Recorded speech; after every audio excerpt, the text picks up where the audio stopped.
ये क्वेश्चन है from chemical kinetics. यहाँ पे एक रिएक्शन आपको दिया गया है और पूछा गया है कि 70% of reaction for the reactant P, ये जब कंप्लीट होता है उसके लिए जो टाइम रिक्वायर्ड है that is twice of same component जब 50% डिकम्पोज होता है, यानी कि 50% रिएक्शन कंप्लीट होता है दैट टाइम, यानी कि T 50%। ये आपके पास इंफॉर्मेशन गिवन है। और Q के बारे में क्या बताया गया है? Q के बारे में कोई इक्वेशन हमारे पास नहीं है, रैदर हमारे पास एक कर्व है और इन दोनों को कंपेयर करने के बाद आपको बताना होगा the overall order of the reaction. अब हमारे पास कोई भी अगर केमिकल रिएक्शन होता है तो हम उसको कैसे रिप्रेजेंट करते हैं? उसके रेट को, rate equals to rate constant एक K होगा, उसके बाद हम रिएक्टेंट का कंसेंट्रेशन लिखते हैं। अगर हमारे पास एक रिएक्टेंट है तो हम क्या लिखेंगे? उसका concentration to the power n। ये n क्या है? n है order for this particular component. Order for this particular component यहाँ पे क्या है? a है। Order for a for the reaction, for the whole reaction. अब अगर दो कंपोनेंट है, जैसे कि यहाँ पे जो क्वेश्चन हमारे पास गिवन है वहां पे P plus Q equals to R plus S है, तो हमारे पास कितने रिएक्टेंट है? दो रिएक्टेंट।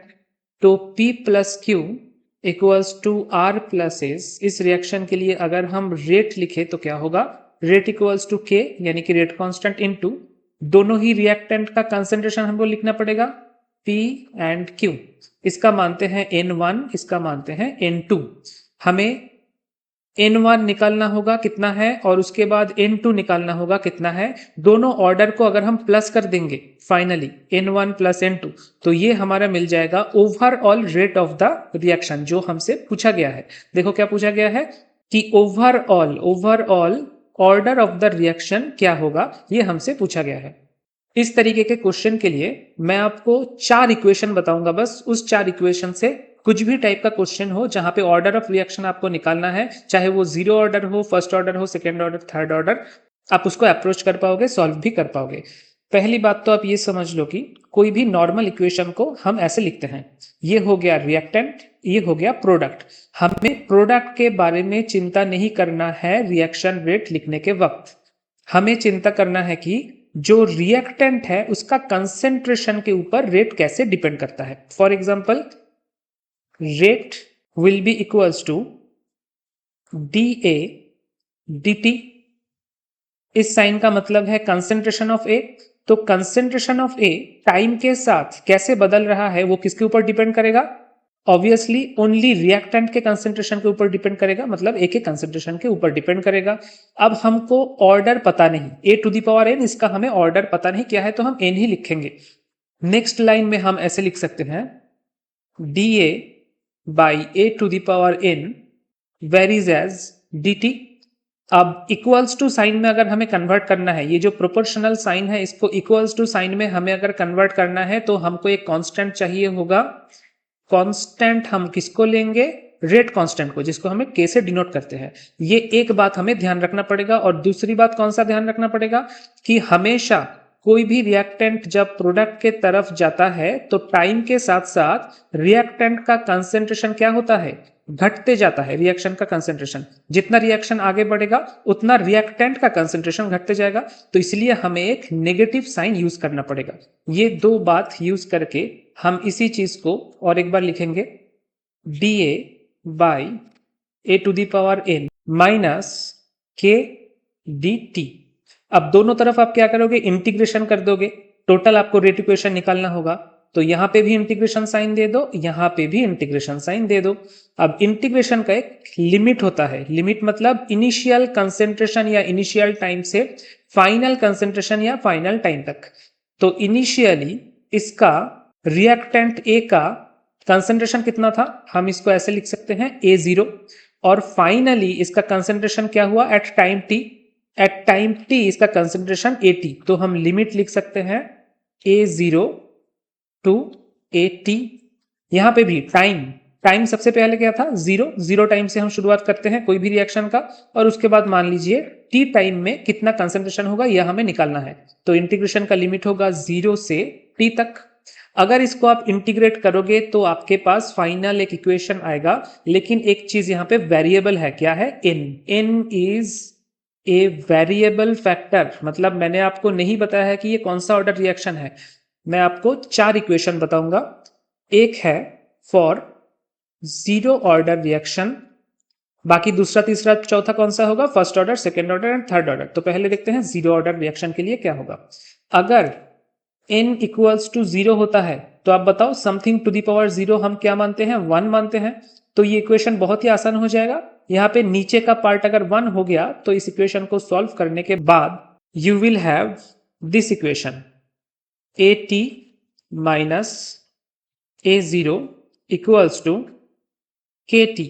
ठीक है, ये आप ध्यान रखना, ये आपके पास आ गया एक इक्वेशन जो आपको याद रखना है। सेकंड हम किसके बारे में बात करेंगे, सेकंड केस है अगर आपका इक्वेशन है फर्स्ट ऑर्डर इक्वेशन, तब क्या होगा, तब n का वैल्यू हो जाएगा 1।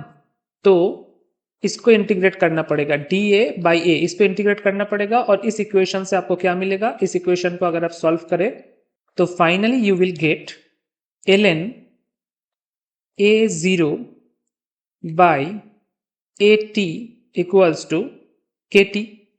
वैसे ln के जगह आप log भी यूज कर सकते हो, लेकिन उसके लिए पहले एक फैक्टर ऐड करना पड़ेगा, मल्टीप्लाई करना पड़ेगा 2.303 log, उसके बाद जो है इक्वल्स टू kt। तो इन दोनों में से कोई भी इक्वेशन आप ध्यान में रख लो, ये है आपका इक्वेशन नंबर 2। नेक्स्ट कौन सा ऑर्डर होगा, थर्ड केस हमारे पास जो है that is for second order reaction, यानी कि जब n इक्वल्स टू 2 होगा। इन दैट केस इंटीग्रेशन को आप सॉल्व करने के बाद इस इक्वेशन तक पहुंचोगे कि 1 by A T minus 1 by A zero equals to K T. ये आ गया आपके पास थर्ड इक्वेशन। एंड फाइनली, वैसे ये जरूरत नहीं पड़ता, फिर भी थर्ड ऑर्डर रिएक्शन के लिए जहां पे n इक्वल्स टू 3 है, आपका इक्वेशन होगा 1 by A T square minus 1 by A zero square equals to 2kt। ये है आपका फोर्थ इक्वेशन, ये हो गया। अब हम अपने क्वेश्चन में वापस चलते हैं। ठीक है, ये 4 इक्वेशन आपको याद होना चाहिए। अब क्वेश्चन में क्या गिवन है, क्वेश्चन में गिवन है कि time taken for 75% reaction of P is twice of the time taken for 50% reaction of P। तो आपको बस P कंपोनेंट को देखना है। P कंपोनेंट का 75% रिएक्शन कंप्लीट हो चुका है। इसका पहले आप मुझे मतलब बताइए कि T 75% मतलब क्या है। मतलब the component P has been decreased, उसका रिएक्शन हो चुका है, मतलब वो प्रोडक्ट में कन्वर्ट हो चुका है। कितने परसेंट, 75%। तो अभी बचा कितना है, यहां से आप क्या निकालोगे, मतलब कि अभी भी 25% P इज रिमेन्ड, 25% P बचा हुआ है। ठीक है, तो अगर मैं P को रिएक्टेंट मानता हूं, आपको याद है मैं ऐसे लिख रहा था, A0 मतलब इनिशियल कंसेंट्रेशन, तो इनिशियल कंसेंट्रेशन ऑफ P क्या होगा, in our case initial concentration of P क्या होगा, सपोज P0। और 75% रिएक्शन कंप्लीट होने के बाद अभी P का कंसेंट्रेशन क्या है, न्यू कंसेंट्रेशन ऑफ P 25% ही बचा है ना, तो 0.25 P0। ये हो गया आपका इनिशियल कंसेंट्रेशन, ये अभी का कंसेंट्रेशन। अब आप कौन से रिएक्शन में अप्लाई करोगे, आप फर्स्ट ऑर्डर रिएक्शन में अप्लाई करके देखो। कौन सा इक्वेशन था, this was our first order reaction equation. तो इसको एक बार लिख लेते हैं कि ln a0 by A T equals to K T. a0 क्या है आपको पता है, a0 है p एंड at है 0.25 p equals to kt। t के जगह आप t 75% ऐसे लिख सकते हैं। So this will be equals to ln 4p by p equals to जो भी है यहाँ पे, and finally you can write 2 ln 2 equals to k t 75%। 2 ln 2 कैसे हुआ, ln 4 मतलब है 2 ln 2, क्योंकि ये 2 टू द पावर 2 हो जाएगा। तो ये आपको एक इक्वेशन मिला। दूसरा क्या बोला गया था आपको कि P 50% कंप्लीट हो चुका है एट T 50, तो उसको हम कैसे करेंगे, in that particular case initial concentration होगा P0 और after 50% completion of the reaction concentration कितना होगा, 0.5 P0। तो इसको भी वही इक्वेशन में पुट अप कर दो आप, तो क्या मिलेगा, ln P0 by 0.5 P0 equals to K T50। अब इसको अगर सॉल्व करोगे then you will get ln 2 equals to K T50। अब इन दोनों इक्वेशन को बहुत अच्छे से देखो, एक इक्वेशन है ये जहां पे K T75 इक्वल्स टू है 2 ln 2, और नीचे क्या है, K T50 इक्वल्स टू है ln 2। इन दोनों को अगर आप डिवाइड कर दोगे then you will get T75 equals to 2 into T50। ये किससे मैच हो गया, गिवन इंफॉर्मेशन, क्वेश्चन में ये इंफॉर्मेशन गिवन है, इससे मैच हो गया। और हम लोगों ने प्रिडिक्ट क्या किया था, ये प्रिडिक्ट किया था फर्स्ट ऑर्डर रेट इक्वेशन में पुट अप करने के बाद। तो P के रेस्पेक्ट में ऑर्डर क्या होगा, with respect to P order of the reaction, given reaction is 1। ये आपको मिल गया। आपको अगर याद है हमने दो ऑर्डर एज्यूम किया था, एक P के रेस्पेक्ट में और एक Q के रेस्पेक्ट में। ये रहा वो दो, ये है N1 और ये है N2। N1 था P के रेस्पेक्ट में, N2 था Q के रेस्पेक्ट में। तो हमें N1 का वैल्यू मिल गया, आप ध्यान रखना N1 इक्वल्स टू 1। अब हमें Q के रेस्पेक्ट में N2 क्या है, ऑर्डर क्या है वो देखना पड़ेगा। उसके लिए हमारे पास कोई इक्वेशन तो नहीं है, लेकिन ये ग्राफ दिया है, ये ग्राफ हमारे पास गिवन है। अच्छा बताओ आप, इस ग्राफ में जो स्ट्रेट लाइन है उसका इक्वेशन क्या होगा। हमें नॉर्मली पता है कि स्ट्रेट लाइन का इक्वेशन होता है y equals to mx plus c. यहाँ पे m क्या है, m है स्लोप, और c क्या है, c है ये जो इंटरसेप्ट है, that is intercept, this is c। लेकिन ये नेगेटिव स्लोप में है ना, नेगेटिव स्लोप में है, यानी कि m का वैल्यू क्या है, m का वैल्यू नेगेटिव है। तो इसी चीज को अगर हम q के रेस्पेक्ट में लिखे तो क्या होगा, y में हम लिखेंगे q, y एक्सिस में हमने q प्लॉट किया, इक्वल्स टू m क्या है, m नेगेटिव है तो नेगेटिव साइन दे देंगे। x क्या है, x में टाइम है ना, सपोज माइनस m, और x क्या है, x के है, x is time, x axis में आप देखो यहाँ पे क्या है, यहाँ पे टाइम है, so this is x, so minus m t plus c. C मतलब इंटरसेप्ट क्या है, ये c का वैल्यू मैं इधर थोड़ा इरेज कर देता हूँ। देखो यहाँ पे दिया गया है Q0, सो ये जो पार्ट है which is C, that is nothing but Q0। तो C के जगह हम लिख सकते हैं Q0, यहाँ पे लिखा हमने। अब देखो ये इक्वेशन किस रेट ऑर्डर इक्वेशन से मैच कर रहा है। अगर आपको याद है zero order equation, zero order equation में आपको दिखाता हूँ, ये देखो जीरो ऑर्डर इक्वेशन में क्या था, A T minus A zero equals to K T. इसको आप ऐसे भी लिख सकते हो, Q T equals to Q0 plus KT, ऐसे लिख सकते हैं।